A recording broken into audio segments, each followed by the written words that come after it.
Ready? Yep. Oh man, I missed it. You know what? It's just getting slow. It's getting slow. It is very warm, so it's slowing everyone down. I need more coffee. That's what it is. Oh, coffee. Oh, I'm sorry. I don't know if you guys know this, but our industry is heavily caffeinated, and honestly, on the front end during the daytime, it's caffeine, and I'm afraid that during the night, there's an awful lot of whiskey, especially back home in Japan. So sometimes creativity and inspiration just come in like lightning, and sometimes they need a little assistance. I'm known for being a very highly caffeinated individual, so I'm glad that I caffeinated before we had our discussion today. Hi, welcome to Mike's Camera. Thanks. He just did the introduction for us. So, yes, hi guys. I'm Jen with Mike's Camera. I'm here with the amazing Marc Morris from Tamron. Good to see you again. And he's got another really awesome piece of gear to show us today. Yeah. We had a really quiet first half. I'm just kind of sitting back, letting things kind of take place and kind of let the market shake out a little bit further as we go. I do want to note that Tamron has not raised prices, and we do not intend to necessarily raise any prices. We actually lowered prices on 8 of our lenses in the first 6 months. I know that sounds completely counterintuitive to the market, but we're a pretty grassroots organization. We are the biggest there is at what we do, and we're kind of leaning into that. So if you are looking for a good value on a lens and you happen to be shooting Sony, Nikon, and Fuji in particular right now, plus our one ultra wide for the RFS for the Canon kids, we're your guys. We will give you the best value possible. Today, I'm here with Jen at the Mike's Camera Lounge, if you will, the education space in Mike's Camera. And we're showcasing the new 16-30 f2.8 that was just recently announced. I'm personally very excited about this particular lens, and it's because outside of my general obsession with macro, which if you know me, a number of you do, you know that I'm into the 90 macro a lot. I'm also an ultra wide lens junkie, and so it's really nice to have a pro grade ultra wide lens back in the bay. It's so nice and tiny. This is going to be the smallest lens in my bag. It weighs almost nothing. You can feel the camera before you feel the lens, but the ergonomics are really comfortable. It's a quick quarter turn from 16 to 30. It's completely weather sealed the way we like to do things. It's truly an outdoors person's lens, and I'm excited to get it up the hill at some point over the next couple weeks if work will allow me some market research. We'll take it out, we'll do some light painting, we'll do some starry sky work. I'm definitely going to take it downtown for some architecture and some street work. It does have our sports rated dual coil, voice coil activated autofocus system. It's wicked fast. In fact, the better the body, the better the autofocus.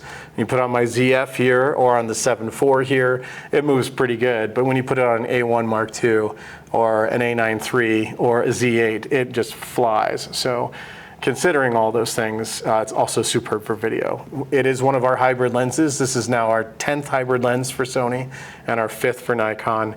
Fully programmable for focus pulls, all kinds of good stuff through the app or otherwise. Each one will have its own little focus hold button here. This is a lens function button for you Nikonians, or the focus hold button if you're a Sony kid. Either way, you can set it from the menu. And you can program the lens to do a number of crazy things. The biggest one for photographers will be Astro Focus Lock. You can now program that button to lock at true infinity no matter what focal length you're at.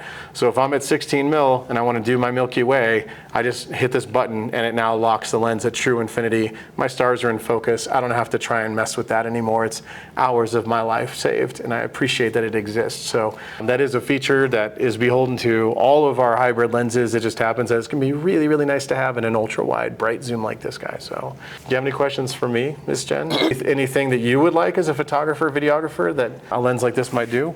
Oh. Having a wide angle, you could do so much with that. Yeah. Personally, I do a lot of weddings, portraits primarily. Okay. So, but I mean, it's always fun to go out and explore landscapes or downtown for street stuff. This is a great environmental portraiture lens. Yeah. If I want the bride and the whole train and I want the environment that she's sitting in front of, it's something dramatic, this is the lens you would use for that. You know, there we go. Yeah, I need to get one too. I know you need one. When are they coming out? So the Sony will come out first on July 31st, and the Nikon will come out second on August 22nd. They are both going to be the same price. They're going to be $929. So think about that. This is an ultra-wide f2.8 zoom with pro-grade autofocus, and it's going to be under $1,000. That's insane. I think you all understand how insane that is. It is worth you checking out. Mike's camera will be bringing in demo versions, so they'll be renting this lens out of the counter. So if you guys want to try it before you buy it, they'll be able to help you with that. I do want to note that the first allocation of this lens is going to be for retail sales. So the pre-orders that they're going to get, and they've already started a list for pre-orders for this lens, they will get first run, and then the second group that comes into the US, that will be relegated to both retail sales as well as the rental department. So they won't be able to rent it immediately, but you can at least come in and play with it. The lens, like I said, will be out on the 31st and on the 22nd for each one. So it'd be ready for the fall foliage workshop in October. Absolutely, yes. And even for things like butterfly, because it focuses super close, you know. That's true. It's only 19 centimeters, it's 16 millimeter. Wow. That's really, really short. That's just in front of the hood on the lens, so. Wow, cool. And what's that other little nifty thing you brought in today? Well, of course, I always like to remind people that one of the things that we do well is we have a unified filter diameter theory, if you will. And that is all of our compact lenses use the 67 millimeter filter thread diameter. And so one polarizer to rule them all. I am a polarizer junkie, I'm a neutral density junkie. I do also do some opaque infrared with a 720 nanometer IR filter. But in this particular case, I have a polarizer that's 67 specifically for these guys, and I can just hop from lens to lens to lens using one filter. I have several 67 millimeter neutral density filters because I don't do variable NDs personally, but it's also because I don't shoot a lot of video. All my stuff is long exposure, and single stop NDs are better for long exposure than the variables are. So, but again, one filter to rule them all, so at least you're not spending a whole bunch of money on extra glass and extraneous accessories. I only need to bring this, and it takes up so much less space in my bag because of it, which is really nice. I do note that the lens is internal focus. You'll see that nothing is moving exterior, no external growth on the lens itself. So if you're someone who likes to work with gimbals, this lens is awesome on a gimbal, and not just because it's small and lightweight, but because its weight doesn't move. So another good plus for it as well. Interesting. Little things. Yeah, yeah. 67 is a great number too, because it's pretty. I feel like it's easy to find a 67 filter. It's very much a standard. It's been a standard in digital optics since the early days of DSLR. When the first digital lenses started coming out, for some reason, 67 was the popular choice. So it's kind of stuck for whatever reason. And before that, in film, it just wasn't a big deal at all. There were hardly any 67 millimeter diameter lenses, but now in digital, it's a lot of them. So it should be a widely available filter thread size for you. I do want to stress these are higher grade lenses. You should put higher grade filters on them. I am a filter snob. If you come in to see me and I find out that on my nice lens you put a plate glass filter on there, I will take it off and ask that you please not offend me or my family like that ever again. Remember that your filter becomes your new front element, and that is the first thing that light hits.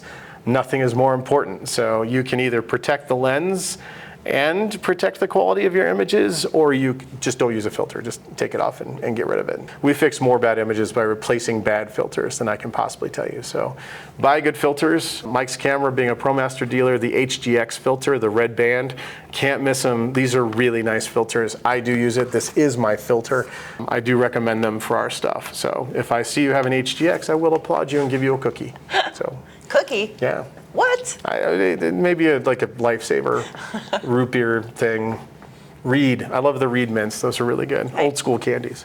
Another perk to having a filter. But yeah, guys, like a UV filter, yeah, it's one of the best things you can get for your lenses. Absolutely. Definitely. Highly agree. Especially the red, too. That HGX Prime. Is where it's lifetime warranty. Yep. Tempered glass, neutral color, so you don't get the yellow or blue shifts. Yeah, and it's nice and thin, too, so it vignettes the least.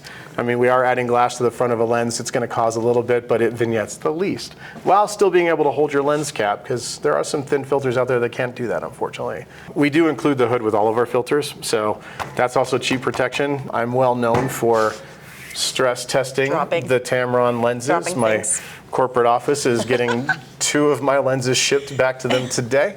Not entirely my fault, but you know, it is what it is. But a hood is not just there for flare protection, it's just great protection for the lens too. So Agreed. Yeah. I'm very big on putting my hood on. Yes. Love it. Absolutely. Yes. So this is the new big stuff from us. We have more coming. As you guys know, we have the 18-300 stabilized lenses that we announced for Nikon and Canon that were in development. I don't have release dates on those just yet, and I don't really have pricing on those just yet, but they are coming. It's going to be nice to have a proper all-in-one for both Canon and Nikon coming out of Tamron. We're the king of all-in-one. We invented the genre. Nobody does it better than we do. I think that's just a universal truth. And we're humble. Agreed. We're so humble about it.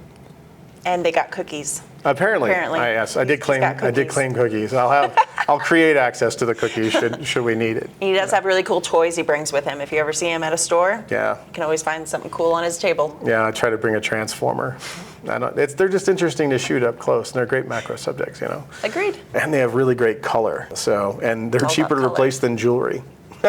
I'll try to bring more of the blacklight rocks though too, because that's always fun to shoot at the that's table. true. So anyway, thank you for joining us this afternoon.